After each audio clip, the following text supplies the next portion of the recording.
Em um mundo onde todos buscam ter alguma influência, onde é que está a verdadeira fonte do poder?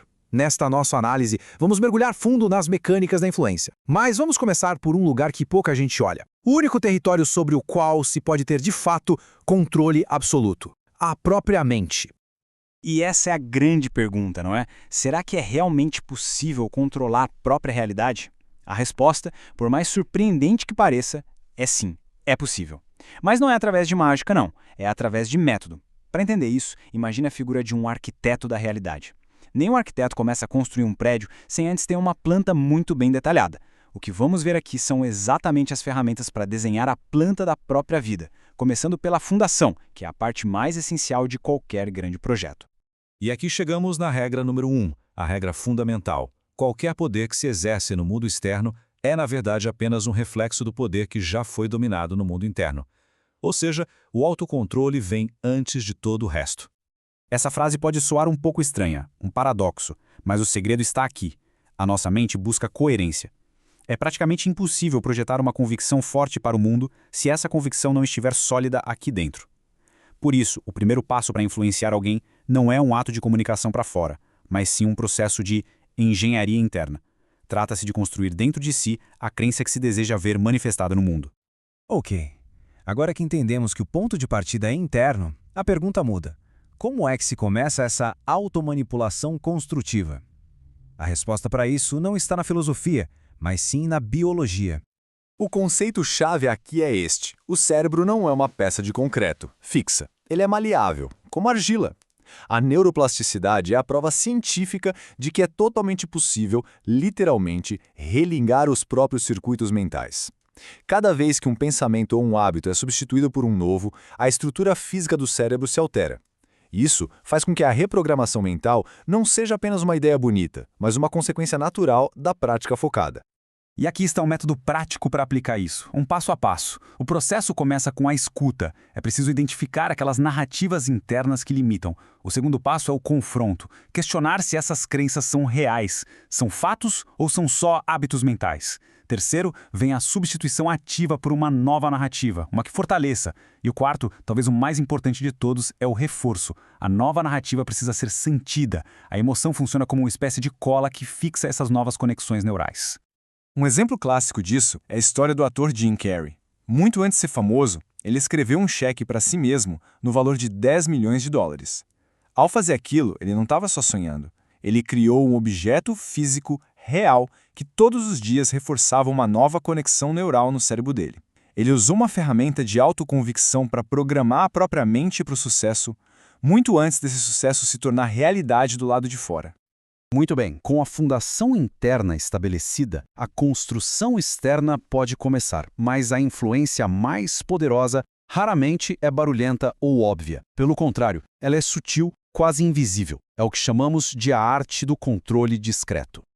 A psicologia por trás dessa diferença é crucial. Ninguém gosta de receber ordens, porque uma ordem direta ativa imediatamente as defesas do nosso ego. Já a sugestão indireta, ela é mais inteligente, ela contorna essas defesas. Ela funciona como se plantasse uma semente e a própria pessoa rega essa semente com os próprios pensamentos até acreditar que a ideia floresceu naturalmente ali, na mente dela. O poder disso é imenso, porque a pessoa não vai lutar contra a ideia, ela vai defender a ideia como se fosse sua.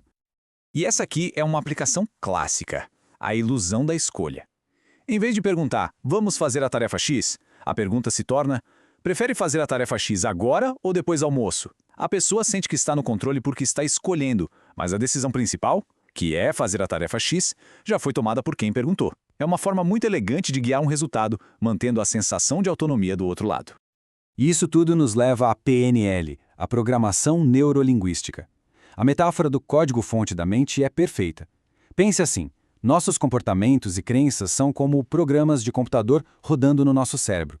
A PNL defende que a linguagem, as palavras que usamos, nosso tom, nossa postura, funciona como a linguagem de programação que pode acessar e reescrever esses programas. É sobre entender a estrutura do pensamento para, a partir daí, usar a comunicação como uma ferramenta de ajuste fino. Até aqui, a gente viu a influência no nível individual, um a um. Agora vamos ampliar a escala. Como é que essa dinâmica funciona quando o alvo não é uma pessoa, mas as emoções de um grupo inteiro? Aí o jogo muda, porque a psicologia coletiva tem suas próprias regras. 93%. Guarde bem esse número. Estudos sobre comunicação mostram que até 93% do impacto de uma mensagem não vem do que é dito, mas de como é dito, o tom de voz e a linguagem corporal. As palavras são só a pontinha do iceberg. A comunicação de verdade, aquela que move as emoções, acontece debaixo da superfície. E aqui estão as ferramentas que compõem esses 93%. A postura pode comunicar confiança antes mesmo de uma palavra ser dita. Um espelhamento, que é imitar sutilmente a linguagem corporal de outra pessoa, cria uma conexão inconsciente, um sentimento de somos parecidos. Onde se olha, como se gesticula, a distância que se mantém, tudo isso envia mensagens poderosíssimas que são processadas pelo lado emocional do cérebro, não pelo racional. E isso se torna ainda mais poderoso em grupos. A teoria de Gustave Le Bon sugere que no meio de uma multidão, a emoção coletiva se sobrepõe à razão individual. As pessoas buscam um líder, alguém que consiga articular o que elas estão sentindo. A tática, então, não é apelar para a lógica, mas para a emoção, usando carisma e uma retórica poderosa. O exemplo de Martin Luther King Jr. é perfeito. Ele não apresentou um plano com 10 pontos, ele compartilhou um sonho. E foi essa visão emocional que mobilizou uma nação inteira. Chegamos ao momento de unir todas as peças. Vimos o poder interno, a sugestão sutil e a dinâmica de grupo. Agora, vamos consolidar tudo isso na figura que nos guiou desde o comecinho.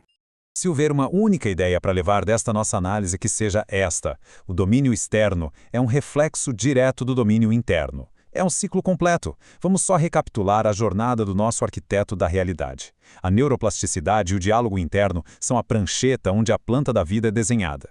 A compreensão da sugestão indireta, da PNL e da comunicação não verbal são os materiais de construção. Com esse conjunto de ferramentas, a pessoa deixa de apenas reagir ao que acontece, para começar a projetar e a construir ativamente o próprio destino.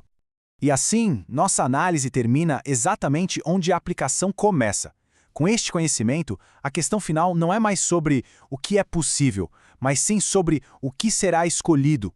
A planta está em branco e as ferramentas estão à disposição. A pergunta que fica é: como arquiteto da própria vida, o que se escolherá construir?